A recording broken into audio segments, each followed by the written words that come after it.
Un joyeux anniversaire pour le télescope Hubble, des agrumes en danger et une incroyable vidéo de cellules.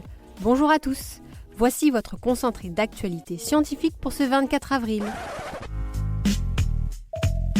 La différence entre l'homme des cavernes et nous, c'est le résultat de la science. Et ce n'est pas une opinion, c'est de la science. Notre monde n'est pas si moche. Il y a 28 ans, jour pour jour, le télescope spatial Hubble prenait son envol. Pour célébrer son anniversaire, la NASA a dévoilé une nouvelle vidéo splendide, réalisée à partir des images du télescope. Elle montre la nébuleuse de la Lagune, une vaste pouponnière d'étoiles située à 4000 années-lumière de nous. Nouvelle découverte en Égypte. Dans un temple de Kom-Ombo, des archéologues ont eu la surprise de mettre au jour la tête d'une imposante statue en marbre. Décrite comme unique, la sculpture représente l'empereur romain Marc Aurèle, dont les statues sont relativement rares. La découverte des ruines d'un temple inconnu sur le site de Luxor a également été annoncée. Les citrons et oranges sont dans une situation préoccupante à travers le monde. C'est le cri d'alarme récemment lancé par des chercheurs. Les agrumes sont en effet menacés par une maladie qui a déjà ravagé la quasi-totalité des vergers de Floride, la maladie du dragon jaune. Causée par une bactérie transmise par les insectes, le mal a gagné beaucoup de terrain et pourrait menacer d'ici peu le pourtour méditerranéen. Une étrange créature marine intrigue les scientifiques.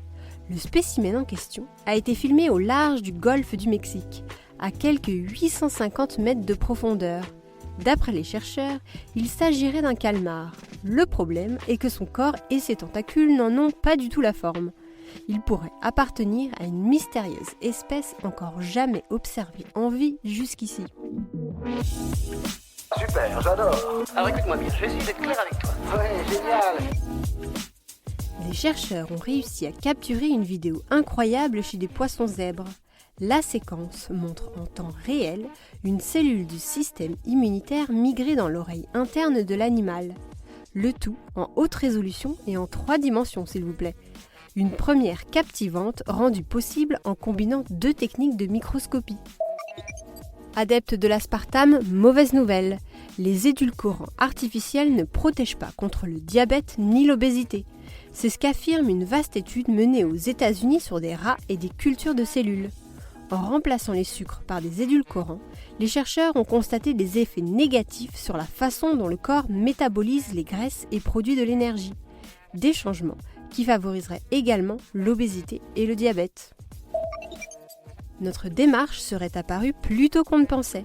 Cette conclusion découle de l'examen d'empreintes de pas vieilles de 3,6 millions d'années découvertes en Tanzanie. Elle suggère que les homininés qui les ont laissées marchaient déjà d'une façon similaire à la nôtre, en se tenant droit. Cette habitude aurait été favorisée par des changements d'habitat et de climat, obligeant ses ancêtres à marcher plus longtemps. Et enfin, bonne nouvelle pour la planète, la France veut lutter contre le gaspillage et les déchets.